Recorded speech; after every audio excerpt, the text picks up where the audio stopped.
Hey fans, viewers, and listeners, welcome to another exciting episode of Fight Insight Podcast. I'm your host for today, Raine Cruz, also known as Ringside Raine, ring announcer for Up Next Fighting. And with me as always is Timmy B. Today, we will talk with Denis the Menace Frimpong from Octagon MMA. Plus, we will talk about the problems at PFL and Bellator, discuss Jamal Hill's recent tweet about his support system, and how mental and emotional health affects our fighters. All that and more. So please stick here with us. Tim, hit it!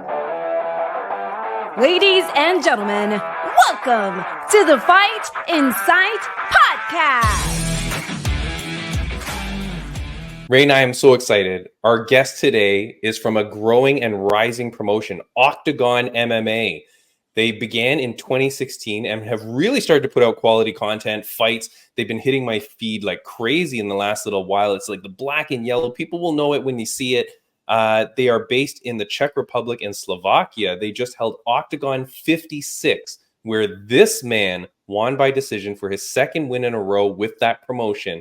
He's born in Ireland and fights out of Manchester Top Team. I'm so grateful for him to be here today, Raine, because this guy was going crazy on my social media feeds.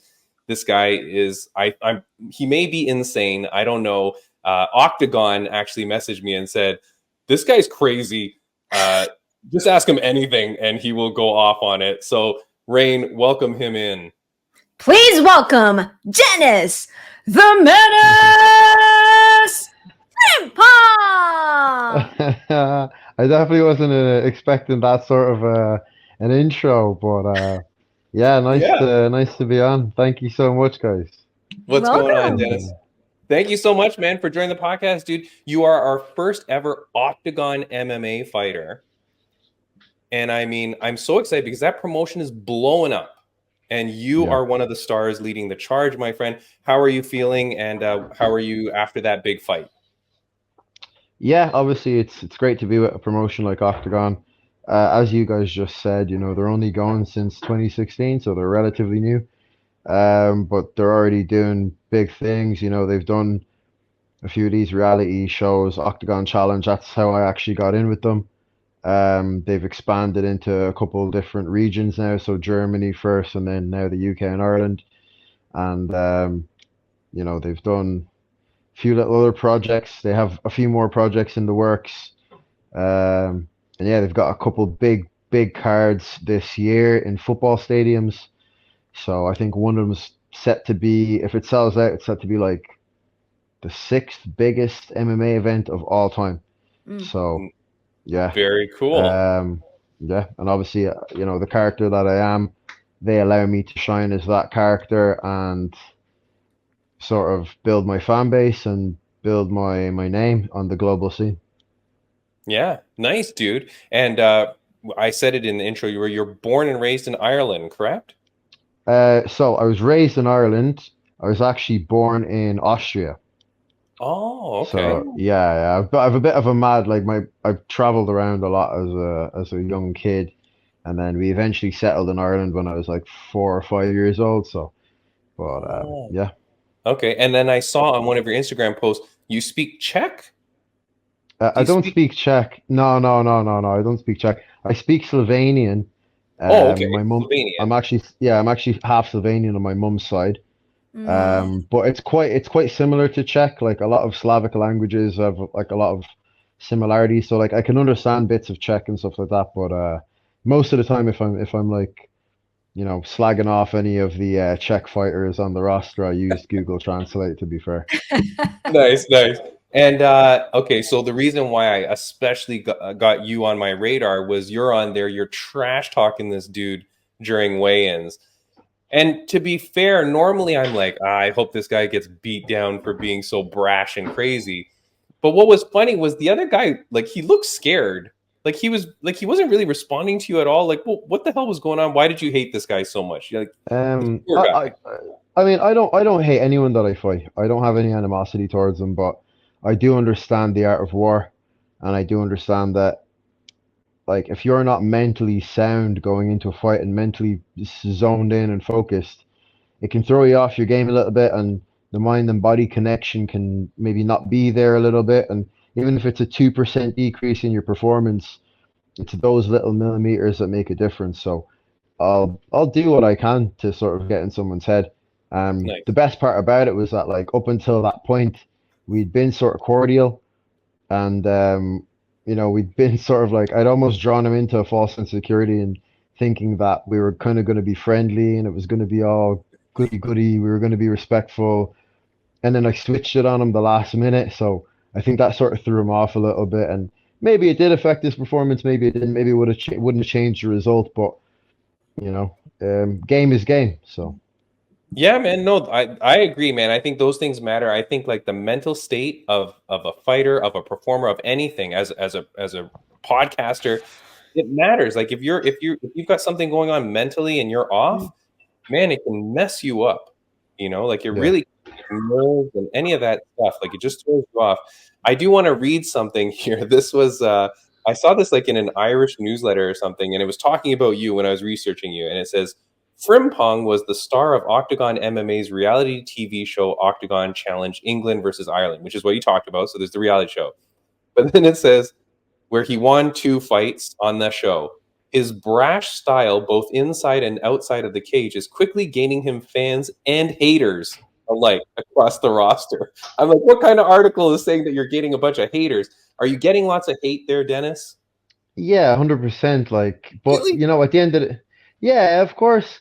Like, I do definitely rub a lot of people the wrong way. I have in the past, obviously. When you push the envelope a bit, it's the same with like comedians or like anyone. You push the envelope, and sometimes you burst the envelope a little bit. But for me, it's like, how do you find out where is the line? Like, where do we draw the line? Unless you take a step on the very edge of the line, sometimes you might cross the line a little bit. You have to take a little step back then. But I do like to live life on the edge like that. And yeah, as a result, I've definitely got some haters, but those haters eventually turn into fans anyway. Like a lot of my fans hated me at the start. Came to see me perform, booed me as I walked out, saw me perform in the cage, and then ended up becoming fans of mine and asking me for selfies. So. That's the best, dude. That's the way, man. You win them over with your skill and with everything that you're doing, which is awesome. I'm going to put it out here. Octagon MMA, when you were growing up as like a young kid and you're developing into a fighter, was Octagon MMA on your radar, or how did you get with that promotion? I'll be honest, yeah. Octagon, as I said, they're only going since 2016. Right. I'll be honest, I only started training, like obviously I'm 29 now. I only started training MMA and like fighting MMA when I was 26. Yeah, I'm not really in the game that long. Obviously I did a bit of jiu-jitsu before that, but I was sort of pretty focused on like I'm gonna be a world champion in jiu-jitsu. And like going through my gradings, getting my belts, going up to black belt, winning the worlds at jiu-jitsu. And then just through happenstance, COVID happened. Plans didn't really go as they wanted to go. Life tends to come in the way of things. But then I decided to go into MMA and Octagon. I only really started hearing about them a year ago, maybe. Okay. Maybe just over a year ago. Yeah, All like they were because as I say, they only just expanded into the UK and Ireland. Right. And when I started training in Manchester Top Team, Jonas Magard, he's actually competing in June or in July for the bantamweight belt that he lost. He was the bantamweight champion at the time. I only found out about Octagon through him, and I didn't know how big of a deal they were in Europe until he sort of showed me videos of him walking out in the O2 Arena in Prague with like 22,000 people, and I'm like, what? Like, how have I not heard of these? You know what I mean? And obviously, when the opportunity came around, then for me to sign with them or to get on the show, build myself up in with them, and obviously being on a reality show and being the person that I was, it was like an Ultimate Fighter style thing. We're all living in a house together. We all have to fight each other. I just knew that it would suit my style. I used to have to trash talk people online where they can just block you or just like ignore your messages. But now I'm like, oh, you're gonna have to live with me. Like you're not gonna be able to just you can't That's get the away from it. You worst. know what I mean? Yeah, Yeah. you're eating breakfast, I'm trash talking you. Oh, You're in the toilet, I'm locking the toilet door. We're going to buy water balloons, we're water ballooning you, all that sort of stuff. So yeah, it just suited me, and yeah, it was a good experience, to be fair. No, that's awesome, man. Like I said, like when I posted that you're coming on the podcast, the Octagon MMA page wrote to me and said, "This guy's the greatest. Like, he's a funny guy. He's a character. Like, just ask him anything, and the guy's got stories. For those of us because I'm in Toronto, Canada, and Raine is in California, United States. I don't think we get that show. To be fair, right? Like, I haven't heard of it. I haven't seen it. What's the most crazy thing that you did on that show? To be honest, yeah, like everything. between me and the Irish team, we did some stuff that wasn't even caught on camera. Was pretty bad, but because obviously the cameras weren't always rolling. But Mhm. I think the worst thing that was caught on camera was probably getting toilet water. Like I got like a water gun. Do you know those ones where you pull a thing and it pulls the water in? Went to a toilet in the gym we were in, pulled water out of the toilet, and then sprayed a guy that I was going to be fighting with toilet water. Oh my And God. he was just after doing a training session, so he was all sweaty. It was warm. It was like humid. So he was like, he didn't know it was toilet water. So he's like enjoying it, embracing it, like, yeah, it's so refreshing. And then we were there shouting like, yeah, lick it, Hassan, lick it. And he like licks it. I was like, nah, that everyone lost their shit at that point. So yeah, that was probably the worst one, to be fair. But That's there was like a terrible. lot. Yeah, for those of you in North America, I think you might still be able to watch it. It's all on YouTube. Oh, So okay. there Good. is a way for you yeah, it should be on the Octagon UK and Ireland YouTube channel. Okay. So I believe you'll be able to catch all of it there. There's some good fights on it as well, and as I say, loads of antics. Yeah, definitely, dude. Okay, first of all, you're a terrible human being. But secondly, like I'm gonna go check it out, dude, because here's the thing. So now you're over there in Europe. PFL are you gonna get in trouble if you talk about PFL? No, right? I don't know. I can talk about them. I just Yeah. can't promote them. No, not promote them. I mean, are you okay to Yeah, bash them? Like, yeah. okay, you'll actually get a raise if you bash them. PFL is over there in Europe doing their like Europe thing. Dude, I don't know, man. I'm not a huge fan of the product that they're putting out. They buy Bellator. And yet a whole bunch of their fighters, like I don't know if you saw it, Gegard Mousasi was coming out complaining that Mm. that they're not paying him or they're not giving him fights. He doesn't know what the hell's happening. The Sleek Sheik, he was out posting just on the weekend saying that he has medical bills from his last Bellator fight and nobody's compensating him. Like, there's a lot of really negative publicity going on about PFL. But they have the PFL European season over there. If you were to say, like, is Octagon bigger than PFL in Europe? I feel like it Um, is. I mean, if you were to compare PFL Europe and Yeah. Octagon, I would say Octagon are definitely bigger in Mm. terms of like obviously in the UK so far, they've not like sold out arenas yet, but like PFL are not doing 22,000 seater sold out arenas That's anywhere in Europe. As I said, like in 6 weeks, there's going to be a football stadium in Prague, 35,000 seater. That's going to be sold out. I'm pretty sure it's like 95% sold out already. yeah. There's a 55,000 seater in Frankfurt in October. Football stadium again. As I said, sixth biggest event behind like a few Pride events and like UFC Australia. Right. That's gonna be probably sold out. 55,000 seater. Um, and they're putting on shows regularly, like every month, sometimes even every 3 weeks. There is an Octagon somewhere. Right. Wow. So in terms of yeah, in terms of like how much they're generating, how much hype they're generating, how much interest they garner in the fighters in terms of like our personal lives and building the fighters up, I don't think the PFL can compete with that. Plus, just my style, stylistically, I like elbows, and PFL not allowing elbows is a bit of a. It's not really a full MMA fight, is it? It's more like an exhibition fight.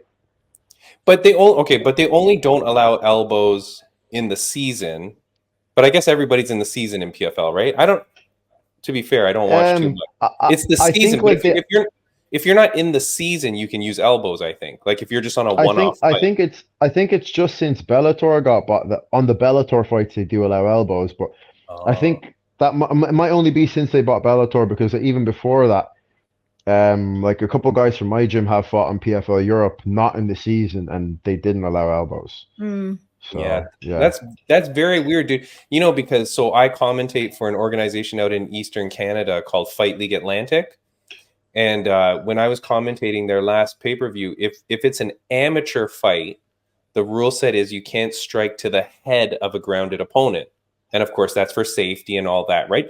When you're an amateur, okay.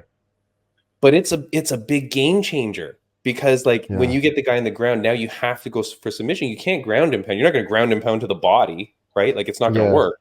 So it's a real game changer. If you can't use elbows as a professional fighter, that's crazy, dude. Especially for a guy like you, and for people that haven't watched Denis the Menace fight, dude. Very long, rangy, beautiful strikes from distance. Like you're a striker. You're a sniper. And to hear that you're also a BJJ black belt and world jiu-jitsu guy, I didn't know that. Nah. Awesome. I'm not a black belt. My aim was at that time to become a black belt, but since I stopped training jiu-jitsu, I haven't been graded. So I'm still a blue belt, weirdly enough, all this time later. But so you're sandbagging to win tournaments with your blue belt. What a cheater! At this point, I'm cement bagging. It's not even sandbagging anymore. Like, you know what I mean? Yeah, I said because I just saw the news that Mighty Mouse Demetrius Johnson is apparently only a brown belt, and I was like, I think he's doing that so he can win brown belt tournaments. What a cheater!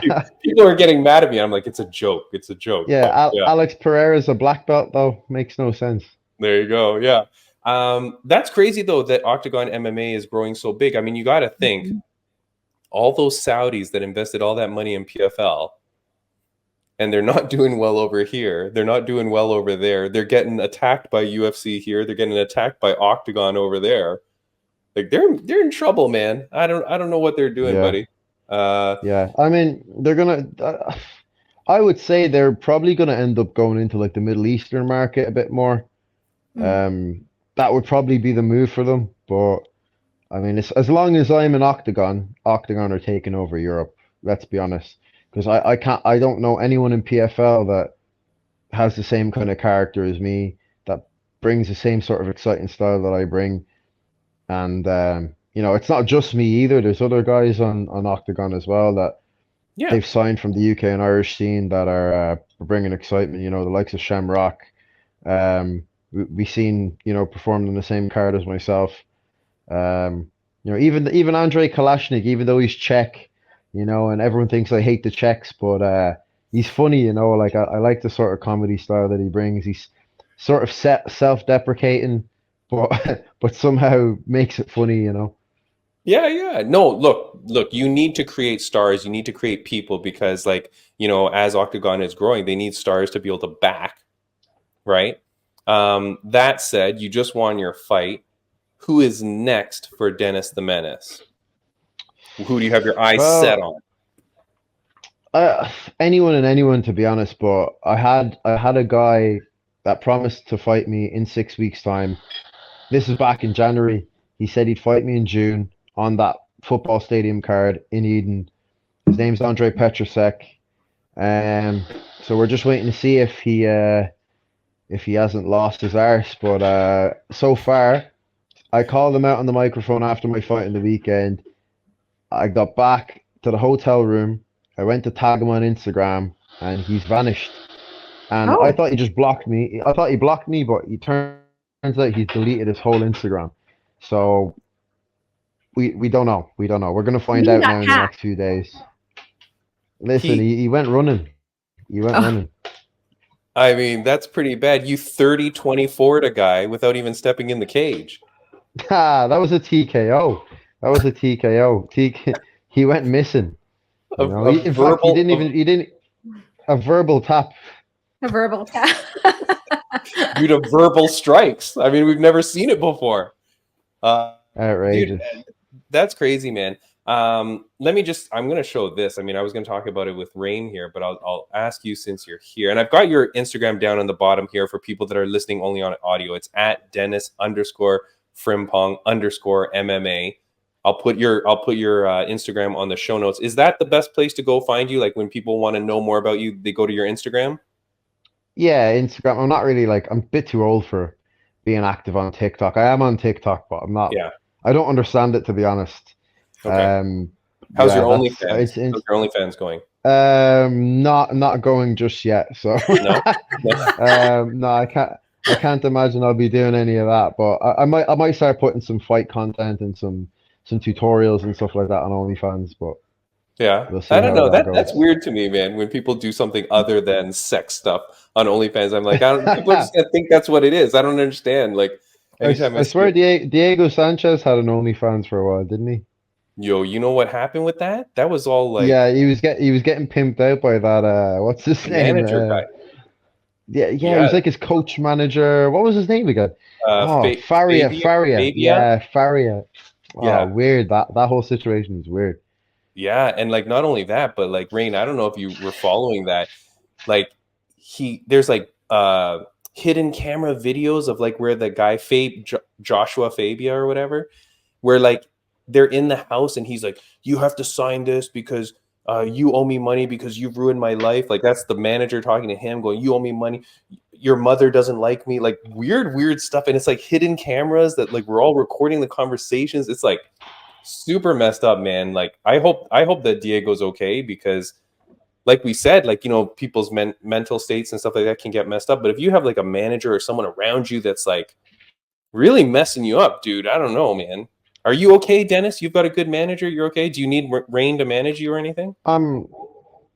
Listen, nah, I'm all right for management now, but listen, Okay. I half manage myself. You know, I Oh, promote okay. myself. I call my own shots, and yeah, I only have a manager to read contracts because I'm not that good at legal jargon. But other Nice. than Nice. that, All right. All right. Rain, do you have anything that you want to ask Mr. Dennis, the Menace? Yeah. So I can see that you're wearing a UFC sweatshirt. Am I right? That's UFC, right? no. Is it not? No, Why that's would you call that out, Rain? He just got no, fired now. no, no. Because my I'm gonna question, get a fine for this now. my Go question to on. you is UFC the ultimate goal for Dennis the Menace? Nah, nah. I think there's other ways now to have a career. Like I know there's guys in Octagon that are a bit further on in their career, obviously, than myself, but they're getting paid really well. And if they were to go to UFC, they'd be taking a pay cut. And I'll be honest, like, you know, I compare it to football, you know, like what we call football, you call soccer over there, right? But like I think any young kid who's playing football, their dream would probably be to play for Real Madrid Mm-hmm. because they're like the pinnacle of football teams, right? But like if you didn't play for Real Madrid and you played for like Man United, you wouldn't be like, oh, boo, I play for Man United. Do you know what I mean? Like you still like, Yeah. you know, the UFC is obviously like the most known. Like people ask you, do you do UFC, bro? But I mean, I'm happy to cement a legacy in Octagon. My dream with MMA was always to become a world champion and make enough money that I could do this as a full-time For a job living. and and live good, you know. And I feel like I can do that at Octagon. I just need to get that belt. I want to break all the records. I want to break, you know, bonus records. I want to break KO records, defend the belt, you know, 10, 15 times, hold the belt for as long as I can, maybe even get double champ status, and just cement my legacy in Octagon because I feel like they're growing that fast that they'll be a massive competitor of the UFC anyway. And if it gets to a point where the MMA community at large is like, that Dennis Frimpong is the best lightweight outside of the UFC, then, you know, it'll be like a Ben Askren situation where people are going, oh, we need to see him in the UFC, we need to see him in the UFC. that's when maybe I'll start looking at it. You know, when I'm like in my 30s and I've done all I can do at Octagon. I feel like there's nothing more for me to do, but there's still so much for me to do in Octagon that yeah, I can't see myself anywhere else at the moment. That's awesome, man. I'm so happy for you. One of the things This we was always this talk was about, this was a gift, by the way. Yeah, I was gonna say, is it a free shirt? and the gift didn't come with like a gift receipt that you could return it, right? Like you got to say that Nope. too. That's Nope. why you kept Nope. it. Yeah. Okay. No, but we always talk about it, Raine. Like we need other organizations to exist. We need other organizations to succeed because we want fighters all around the world to have places to go. You can't have one place. Yeah, it's opportunity, and it makes the sport better, right? It grows people, it grows other superstars. Denis, there's like we were talking about, there's Gay Guard. There's a lot of fighters that seem in limbo, especially with Bellator fighters that kind of haven't gotten to fight in the PFL. They don't really know what's going on. I just saw Sergio Pettis is fighting Horiguchi in Risen. Like, why wouldn't that on a Bellator card, right? Is there anyone in Bellator that you had your eye on that you'd want to beat up? There's a few Bellator PFL. Yeah. There's a few guys. At lightweight, I think Aaron Pico's a lightweight now, isn't he? I think so. Maybe. Yeah, he can get the smoke. He can get the smoke. Nice. Muhammad Ali's grandson, I believe. What's his name again? Oh. He was actually meant to fight a guy I fought at amateur not too long ago. Oh, what is his name? It's some mad Italian name, but I forget his name. But yeah, he's Muhammad Ali's grandson anyway. That, just as a legacy fight, would be great. Mm-hmm. You know? Obviously the PFL Bellator, I suppose you could call it the same thing, but the PFL European champion from last year, Jakub, I'm not going to try and even butcher his name, but he's a Polish guy. He won the European tournament last year. He's in the European tournament again this year, at lightweight, and yeah, I'd like to fight him, at some point. Yeah. Maybe he might even end up in Octagon at some stage because he's Polish, right? So maybe they'll be able to nab him, but yeah, or because if eventually, you got to think, if you're a mixed martial artist, you're doing this as a pro, why would you not want to be able to use your elbows? It does seem weird to me. It really limits you as a fighter, and I just think even just for your own legacy, to say that I only fought there when I could never use elbows, that would always be a little bit of an asterisk on your record, right? 100%. It's almost 100%. Not the same sport, to be honest, right? Yeah, it's a limited version of the reason I like MMA over boxing or Muay Thai or Jiu-Jitsu is because it's as close to a real fight as you can get. There's as little rules. In fact, even with MMA unified rules, I take out some of the rules. I take out the 12-6 shit. I'd allow headbutts. You know what I mean? Because at the end of the day, if I can grab your head in a plum and smash my knee into your face, why shouldn't I be able to just bump my head into your head? Do you know what I mean? It's a bit asinine, that whole rule, but yeah, it's the closest thing. And taking elbows out is a big thing, because one elbow can change a fight. You slice someone open, now they're bleeding. Maybe they've never seen their own blood before, and it's a different fight then, Mm-hmm. And then, because even the way you train and stuff, because imagine if you're Chris Weidman, right? You're training those eye pokes, you're throwing 1-2s with your fingers outstretched to poke eyes. It's a different game. You gotta learn, John Jones eye pokes. Yeah. There's an instructional video you can buy, and you can learn how to poke eyes.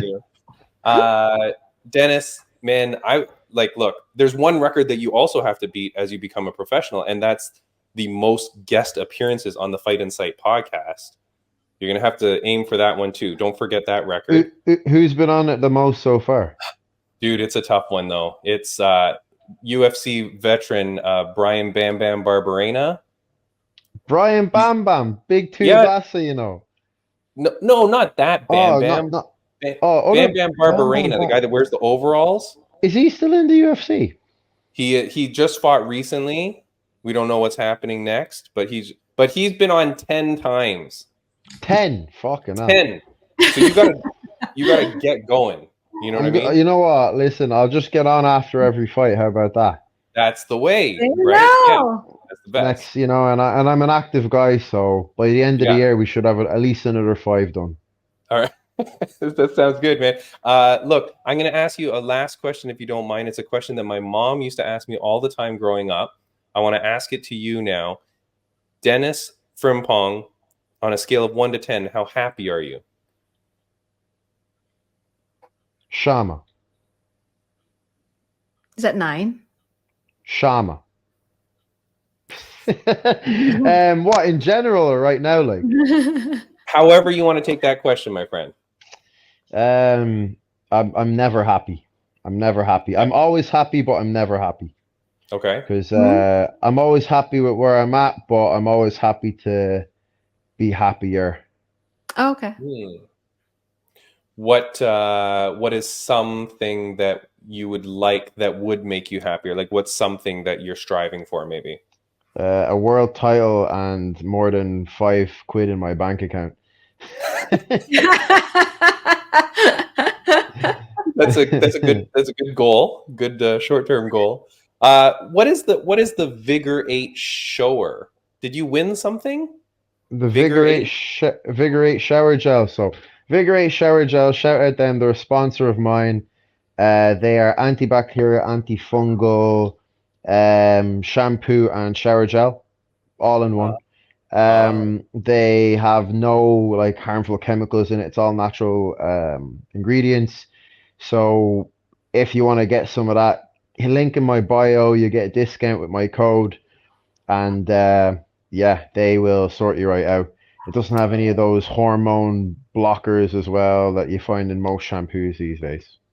Are those parabens? Paraffins, that's the one. Oh, yeah, I don't like those paraffins, those bastards. All right. Denis, it was an absolute pleasure to meet you, dude. I'm so happy, man. Octagon MMA has to be on people's radar now, right? There's a lot of negativity 100%. around Bellator and PFL. ONE FC, there's a little bit of weird stuff going on there too. Octagon is the new guy in the house. They're growing. They're an MMA organization. They're putting on great shows. Like you said, they're in stadiums, football stadiums. That's Unheard of. 100%. 100%. Yeah, dude. So listen, any lightweights that are unhappy at PFL, Bellator, ONE FC, come to Octagon, come get this smoke. That's it. Dude, I'm so excited, man. I'm excited for you. I'm so glad that I got to meet you. Thank you so much for coming on the show, man. Once you're a friend of the podcast, we'll always be talking about your future fights and stuff like that. We'll keep people updated. Again, it's at Denis_Frimpong_MMA on Instagram. Go check him out. Go check out his appearances while he's shooting pee-pee water at people on the show. Oh, like there was so much more than that. Like honestly, like I think it's like 8 episodes. It's great, honestly. It's a good watch. It's better than The Ultimate Fighter. There's like a few more there's like a different dynamic to it than The Ultimate Fighter. There's we have to work as a team in a lot of different situations. So do you plan your antics though, or is it something like, okay, I feel like I'm about to do this? Like you just think of it like right there and then. Oh, they took our phones off us and all that. So me and the Irish team were just sat in the house and bored, and it was like, right, what can we do? The TV didn't work. There was no PlayStation. There was a PlayStation that didn't work. So we ended up just like, what can we do to keep ourselves entertained? We just think of horrible shit to do to the English team. You know, it was revenge for 800 years of colonization. So, well, you've solved the problem. It's all water on the bridge now, my friend. Dude, I'm so excited, man. It's all water out of the toilet. I like it. Dude, it was great to meet you, man. Thank you so much for coming to the podcast. We'll definitely have you back again. And tell all your Octagon MMA friends, send them our way, like the good ones, though, not the boring people. Send us the good.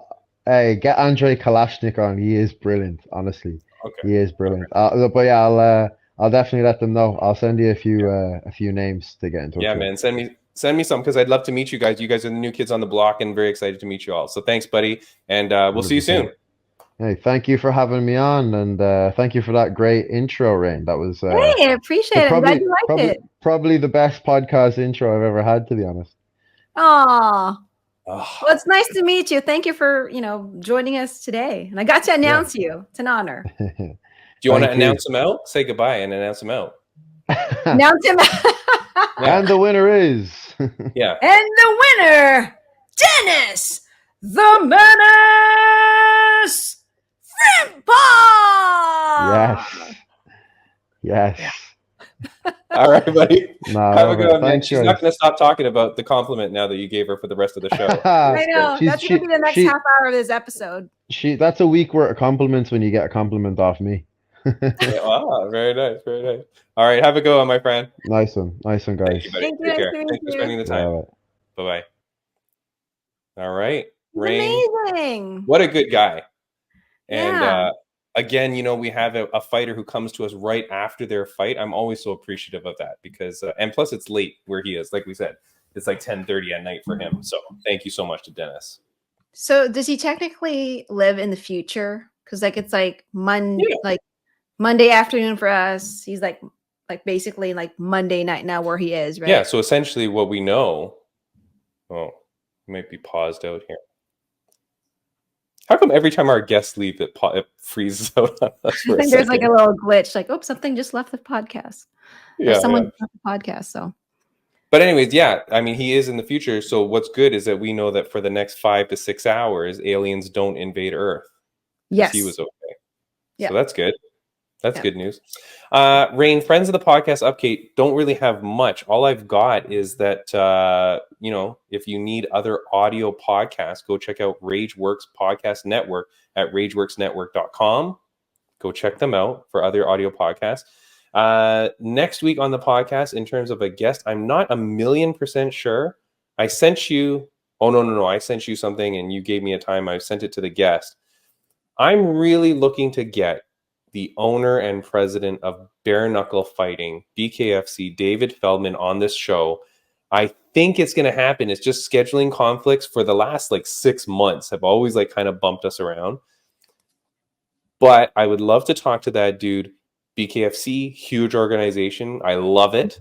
Obviously, anybody who listens to this podcast knows I love it. And they've got Knuckle Mania 4 coming up this week. So that's Knuckle Mania 4 is going to be a massive show. So we would be talking to him after that, which is crazy. So cross fingers for that one. And then in 2 weeks, I have a special guest, Raine. I'm going to tell you now. Okay. I think this is coming. Chuck Buffalo. Mark Bowden. No. Chuck Buffalo still like talks to me sometimes on Instagram and stuff. Like he'll still message me a little bit. So it's going to happen. It's just, I don't know when. At this point now, I'm just waiting until he has another fight scheduled to really like start pushing it, you know? No, the next guest is the guest in 2 weeks is going to be Mark Bowden. He's the world's #1 body language expert. Oh, we had him on the show like in our first year. He's crazy on like LinkedIn, TED Talks. He has a show, I think, on the new Dr. Phil network, but he's all about body language and what it means. And I thought it'd be amazing for us, Raine, especially with you now. He can talk to you about the body language of like an announcer and what that means and like what you should be doing to kind of engage the crowd with your body. Oh, okay. Ooh. Okay. I like that. I like that. So Sometimes I feel like I seem look less awkward. than impressed. No, because I feel like I look awkward. But that's what I mean. But that's what I mean. So anyway, he was in the first appearance. He talked. Like, fix my suit. Yeah. You know. That's pretty bad. What you just did. I know. So anyways, he's going to come on. We talked to him last time about like, you know, when fighters are doing their face-offs and like when they have their hands in different positions, what does that mean? So he tells us about those things. So we'll talk to him about that. That's going to be exciting. And then just tons of other stuff coming up. So did you know about Octagon MMA before today? No, and I actually just followed them, and they have 634,000 followers, I believe. Yeah. 624,000 followers. So, yeah, they're a big promotion in Europe, and I'd love to check them out. Because when Denis said that they're selling out football stadiums, that's amazing. Yeah. Like it's crazy. Like what's happening. We were talking about Bellator and things. So let me just put up some stuff here. Hold on. So make sure you go follow Denis. We did the Friends of the Podcast update. Here's something, Raine. She really hates us. I don't know if you saw what happened, but I posted a little bit of our clip about Kayla Harrison, and Kayla Harrison essentially told us to F off. Oh yeah, I saw the back and forth, and I could understand why she felt that way. Yeah. You know, I I think like the first part of the video, Yes. it might have been like offensive towards her. Yeah. So I truly understand why she felt that way. Yeah. So I she's think never coming on. She's never coming on the podcast. That's for sure. But here's the thing, Raine. First of all, we said it multiple times in the podcast, of course, that we weren't saying that she did anything or whatever, right? And the joke that I start the reel with is like, that's a lady we're looking at, Raine. You're right, like, but you gotta know you're looking freaking massive, right? And Raine, here's the thing: there's no other females that look like that, though. You know what I mean? Like, not really. So it is strange that, like, why do you look so different from everybody else? Mhm. I don't know. Like honestly, like for me, I honestly think she's beautiful. I've always admired like Oh, of women who course, are yeah. like, like who look like her, like you, Yes. because it shows the work that you had put in, Yes, towards yes. yourself. It's not 100%. something that you can just like fake, it's like if you work out, you put into work, you gain muscle and all that. So Right. I find it beautiful, honestly. So yeah, I do too, Rain, but I think like, you've got to know what people are thinking though. That's Mhm. like when I used to work a desk job and this one lady came to work one day, like a lady, like she was like in her, I would say like late 30s, early 40s. Mhm. She had full chest tattoo. And she looked like everywhere else, she looked like she's just a mom. But she would wear like low cut shirts with a full chest tattoo.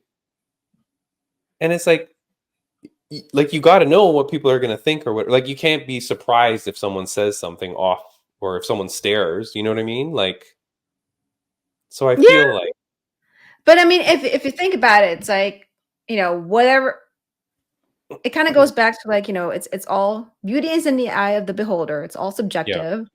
yeah, And at the end of the day, you're damn if you do, damn if you don't. You work out of too course, much, you gain so much muscle, then you look like, for a woman. Then now you look like manly, right? But right. then for some people, it's like you don't work out, then it looks like, okay, what are you doing? Why are you not working out? Like, Yeah. It, um, it, it was interesting though, because I was getting lots of comments back and forth from fighters, from professional fighters. Um, and people were all over the place in their mhm, comments. Like mhm. some professional fighters were like really upset about things, and some people were defending things, and some fighters were saying like we should just allow stuff, just allow, like, don't have USADA at all, don't have any rules Mhm, like that. Like, and mhm. I was like, and then to that I person don't I was like, know. well, yeah, because that's a safety thing, right? Because then next thing you know, like people are dying over like taking things. So I mean, it's a safety reason as well as a fairness, right? Like, Yeah. so I think that's important too. But anyways, sparked a lot of conversation, a lot of debate. We never mean to hurt anybody's feelings or like be insulting to anybody, but it's a conversation to be had because there were some people that wrote in. Someone sent me an article that said, and again, not saying that anybody is on anything or anything like that. Definitely not, right? Obviously, no proof of anything, and that's not what we're saying. Our conversation was more about the generalness of it. You know what I Mhm. mean? But there was someone that sent me an article, and the article was from Menno Henselman's Science, blah blah blah, whatever. Some study that says steroids may give permanent muscle memory advantage. Study finds, and it was talking about muscle memory and stuff like that. And it's saying that like if you were to go on steroids and your muscles get really big, your muscles remember that.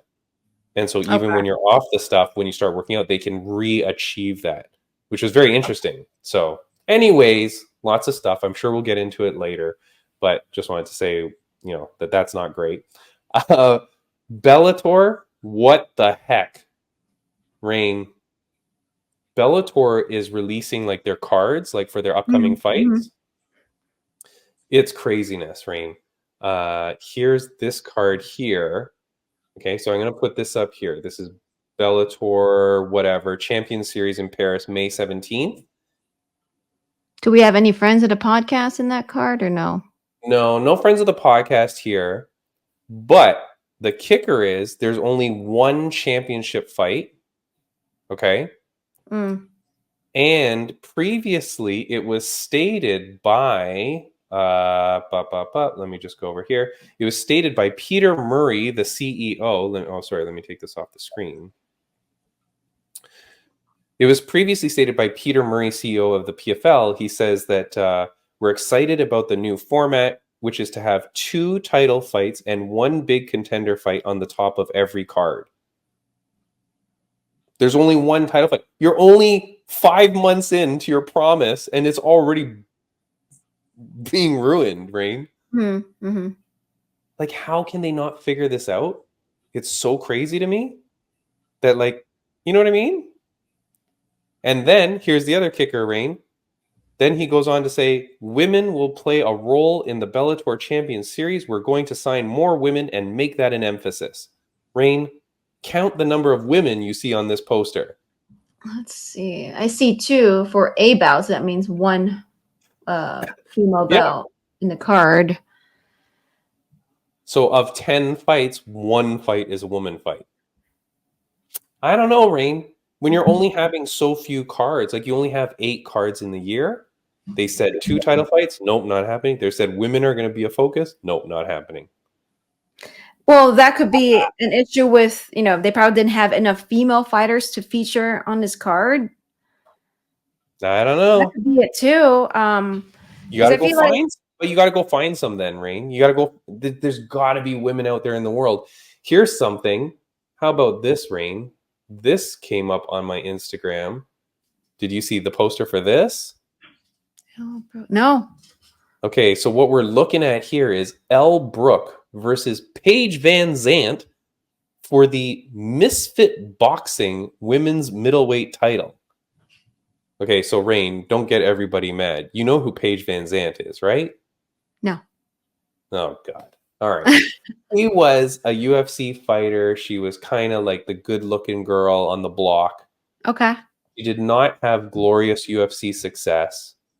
She then went on to she actually wrestled a little bit with AEW, but she then went to bare knuckle, where she lost 2 or 3 fights. I don't think she has any wins in bare knuckle. In amongst all that, she starts OnlyFans a lot, and it's very like sexual, right? I don't know what's on it. I don't buy it. But whatever. But it's a lot of that kind of material. Now she's fighting Misfits Boxing, which is like an influencer boxing league. And their champion, Elle Brooke, I looked this up because I did not know, she's like some massive OnlyFans girl, but it's like a lot of like sex stuff. That's where Paige VanZant has gone, Raine. And again, you don't know her anyways, fine. But she was like a high level, like she wasn't the best, but like she made it to the UFC. She got wins in the UFC. Yeah. And then you go bare knuckle. She got beat up quite a bit. And then now you're at Misfits Boxing?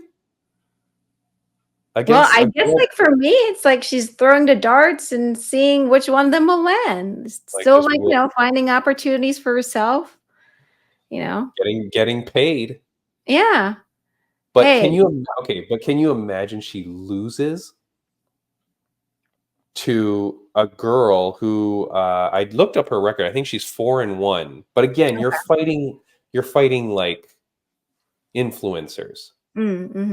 Right? So not like boxers. Yeah. Well, and maybe that's why for her, she, thought it's like, hey, this is an opportunity for me to get back in the scene.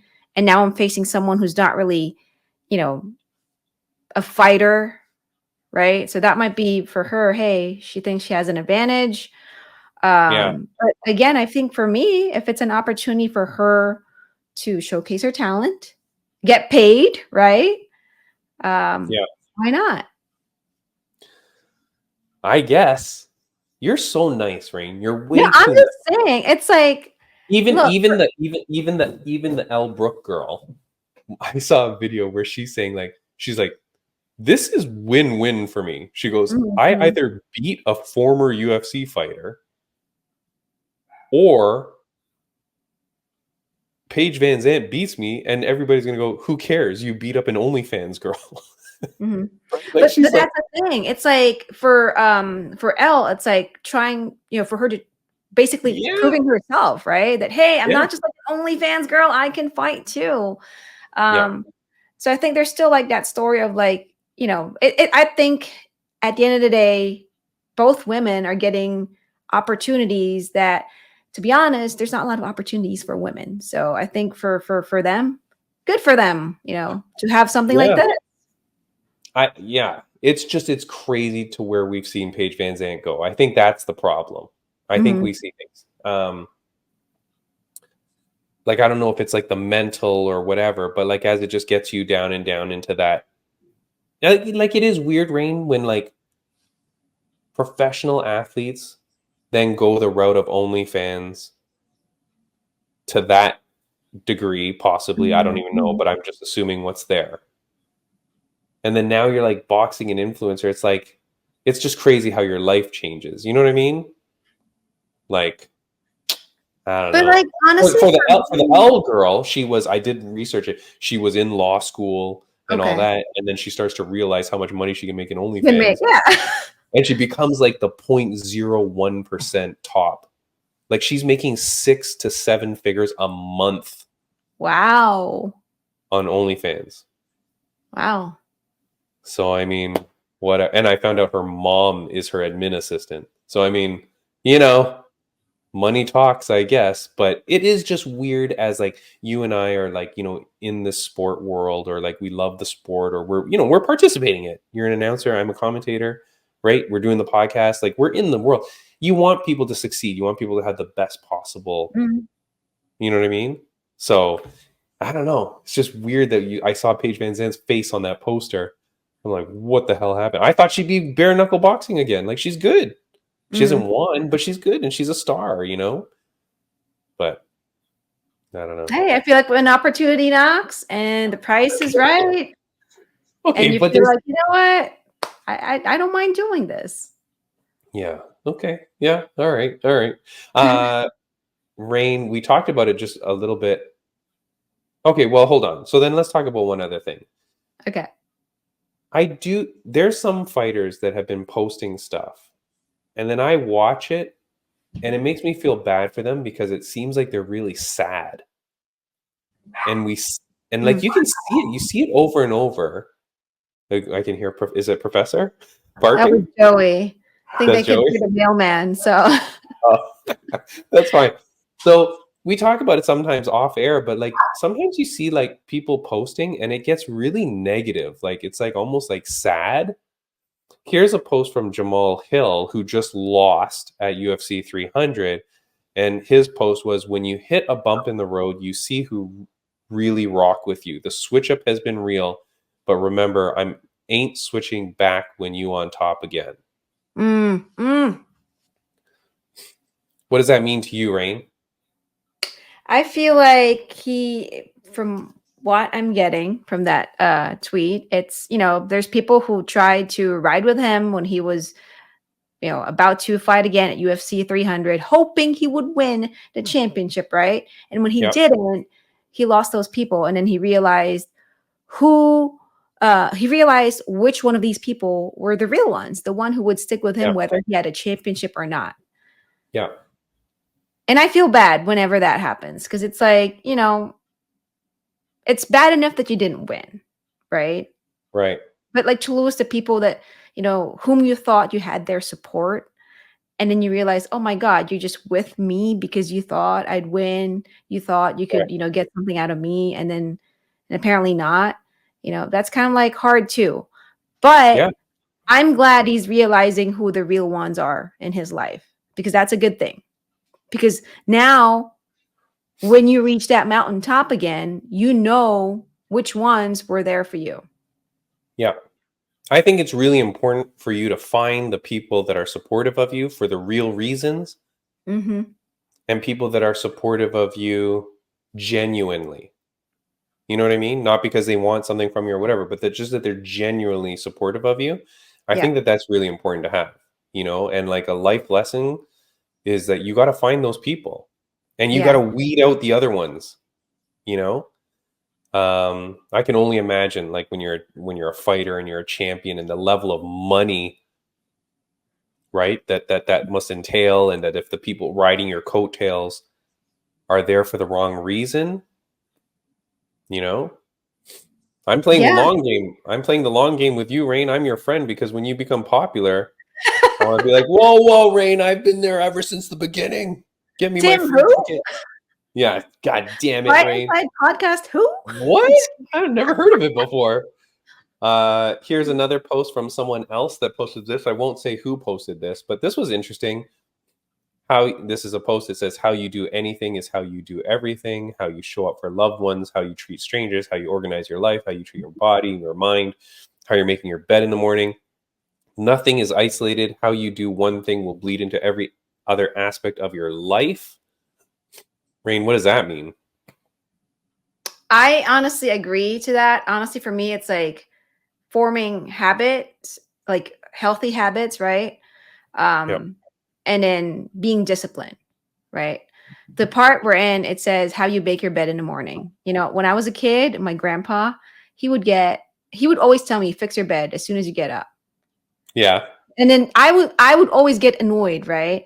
And then later on as an adult, I realized why, because it taught me discipline. That hey, as soon as you get up, be disciplined enough to fix your bed before you leave the bedroom.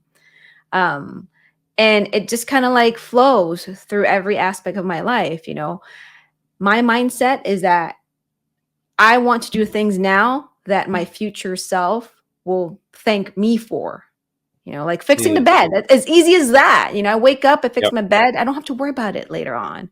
You know, I won't come back in the Yeah. bedroom thinking, damn it, I still have to fix my bed. No, it's done. So my future self would thank me that, you know what, Rain took care of X, Y, and Z. So it's all about like at the end of the day, I feel like we are responsible for, you know, what happens in our lives, right? You know, we have our Yep. loved ones, our friends, and all that.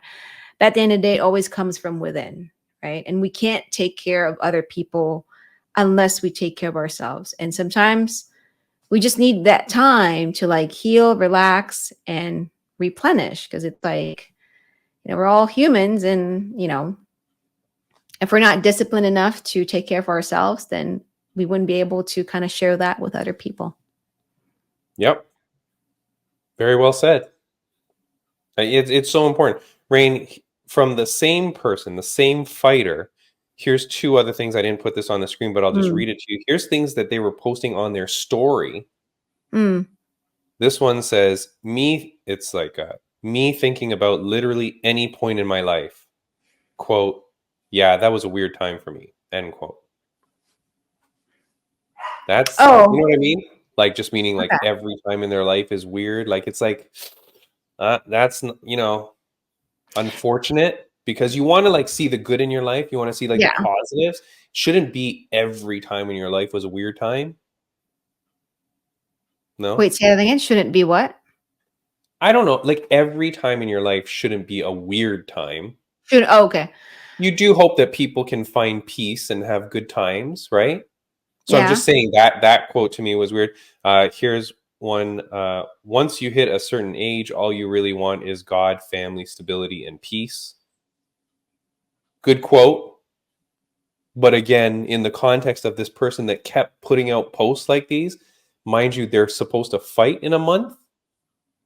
It's just concerning because when you're putting out constant like posts about that, about needing peace, needing your own space, you know, there was one post that they wrote about being upset with the followers that they lost. They Mm. were upset that people were asking them to do OnlyFans, stuff like that. You can just see that social media pressure and the pressure of people and the pressure of things really must get to people at times. Yeah, yeah. And sometimes I feel like social media, it can be an outlet for I mean, it's an outlet for all of us, right? Right. Honestly, for me, sometimes when I feel bad, I have to think twice. Should I post, this quote, or should I post this picture or whatever on my social media? Because I know it's not just my family and friends who are following me.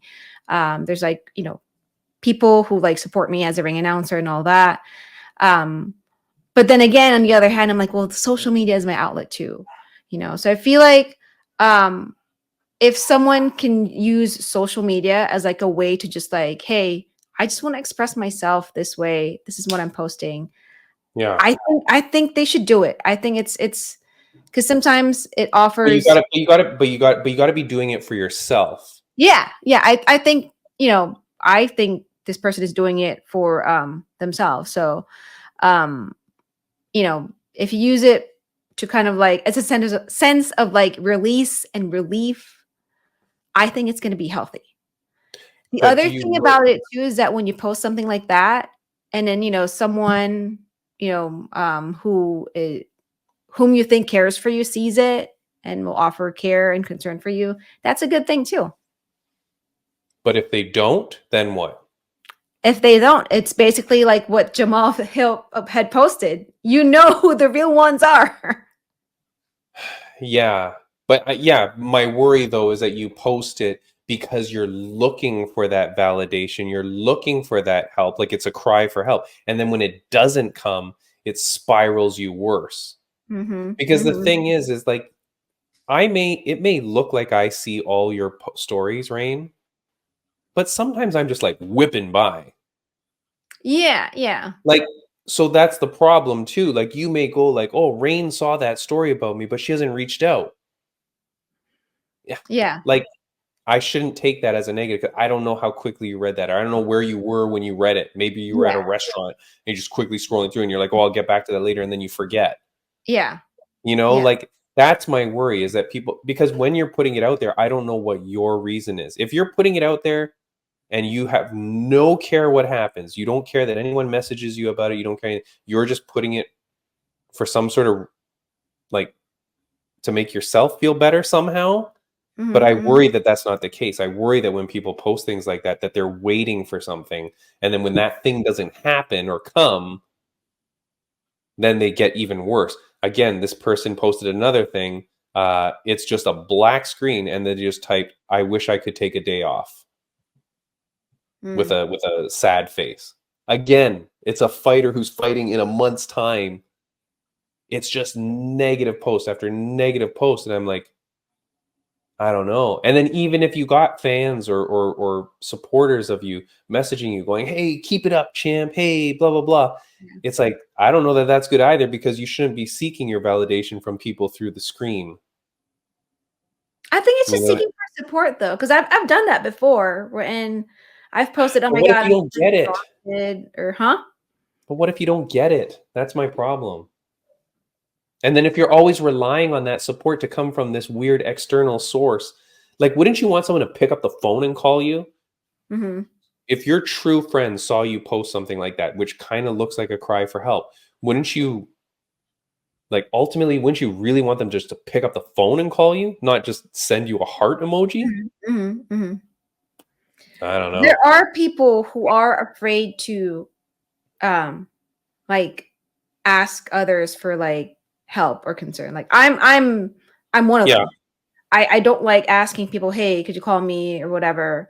And it's like I would normally like post on my personal Facebook. I would post stuff like that. And I would just expect people, not expect, but like when people respond, I feel like some sort of relief when they put comments or when I get a text, hey, I saw your message. That to me feels like, okay, these people care about me, because I feel bad asking people for help because it's like I feel like I'm bothering them. So that's why to me I post stuff like that. Because to me it's like, well, whoever has time to kind of like talk to me, they can call me. But I wouldn't want you to feel bad if nobody does. See, I don't know. I feel like you're validating what I'm saying, which is that I'm worried when people do that because because if you don't get that response that you're hoping for, you're even saying you're hoping for that response. If you don't get it, then what happens? I don't know. In the world we're in, where people are like just scrolling through things so fast, what if your thing just gets missed? What if you get Yeah. shadow banned? What if you're shadow banned by Instagram and people don't even see that post and you're just like, why did no one say anything? You know? You know what's crazy? Perfect example. I would post something like, you know, maybe something like I'm exhausted or whatever, like on my personal Facebook. And then later on, I would tell my husband, "Can you not tell I'm exhausted? I posted on Facebook." And he'd be like, "I didn't see your post. Why can't you just tell me?" Yeah. Yeah. I don't know. I don't know. Yeah, it's just I don't know. I think like after our conversation last week about the Kayla Harrison thing and then how that kind of spun out online and then the different conversations I was having with different people about it, you know, because it was other fighters that were sending me those studies about the muscle memory and stuff. Like they're like, hey dude, check this out, blah blah blah, right? They're sending me stuff, guys and girls, so it wasn't like a sex thing or anything. It was like both sexes were doing it, both sides, fighters, amateurs, whatever. Very interesting. But then it kind of led into this stuff with like the negativity and the Jamal Hill tweet and things like that. So last thing I'll say, one other thing that I was going to talk about very quickly, and then we'll go, was that guy that I said at Bellator, the Sleek Sheik. He was asking for media to reach out to him to do an interview. So I reached out as best as I could. I know you messaged him as well. I did too, yeah. I'm trying to get this dude on the show because he wrote that Bellator was not covering his expenses for healthcare and hospital bills or whatever following his last fight. And of course, that's normally covered by your organization. So he's not in a good mood. Sleek Sheik, let's go, bro. Get over here. We want to chat about that and figure out what's happening. Again, Raine, when it gets to the point where you're posting it online, airing out your dirty laundry with your employer and saying, hey, media, come find me. I want to do interviews about this. Like, dude, that dude's on a mission to like talk some shit. Yeah. He wants his voice to be heard, so. Yeah, which is not good. Like if you're the organization, like I would really hope that PFL/Bellator is reaching out to him directly immediately going, dude, let's help you. Sorry about that mistake. Let me help you. But anyways, Raine, that's it for the show. News on your end. Congratulations on UNF 18. Yeah. You did an amazing job. You were kicking butt. Your social media was going through the roof. You're happy. I am happy. I tried new things. You know, each show I always try something new, you know, obviously to improve. And I got my second fist bump. It was after I announced the champion, Majali Gay, for our main event bout. He actually walked up to me and gave me a fist bump. So thank you, Majali. Congratulations. And congratulations to all of our fighters who fought at UNF 18. It was so cool to actually have an event in my neighborhood here in the Inland Empire area. We have a bunch of like local fighters who fought at UNF 18. So that's really cool. And yeah, I'm excited for the next UNF show. And I want to congratulate one of our up next fighting fighters. His name is Chris Taco. He actually is UFC bound as of this moment. What? So congratulations to him. Yes. What do you mean? How do you know? I saw it on social media. Get him on the podcast. Yeah. Okay. Reach out. Get him on the podcast for next week. Yeah. Okay. I'll hit him up. Yeah. He's really nice. He's one of our champions at UNF. And I remember I talked to him at one of our weigh-ins, and he actually was encouraging me to train. And I said, bro, I'm not athletic. And he's like, no, just try it. And he's like, show me your fighter stance. I was like, I don't have a fighter stance. I have a ring announcer stance. But the ring announcer stance is pretty aggressive, so it's pretty good. I said, so he's amazing. He's a character, such a nice guy. Congratulations, Chris Taco. Get him on next week. We'll have him on next week. Bring him on. Let him know. Yeah. Let him know to get on. Yeah. My worry would be that he only does appearances on Tuesdays. On Tuesdays? Oh, I don't know. We'll see. Oh, because it's Taco Tuesdays. Yeah, Taco Tuesday. Thank you for getting that joke, Raine. All right, guys, we're out of here. I will say for me, I mean, if you're listening this long, thank you. But Fight League Atlantic 15 is coming up. So we're going back out to Nova Scotia. June 8th, we're going to be in Dartmouth, Nova Scotia. It's the Zatzman Sportsplex. Raine, apparently the tickets are almost sold out. So apparently this event is going to be huge. So get your tickets now if you're checking that out. FightLeagueAtlantic.com. Go get it. Otherwise, you're going to watch it on pay-per-view. I will be commentating there. I'm so excited. It's going to be a huge, huge card, apparently. So very, very excited. FLA 15, Raine, and I'll be back out on the East Coast. So with that said, Raine, thank you so much for joining the podcast. We'll see you next week. Taco Tuesday, maybe. Taco Tuesday. Woohoo! Let's go.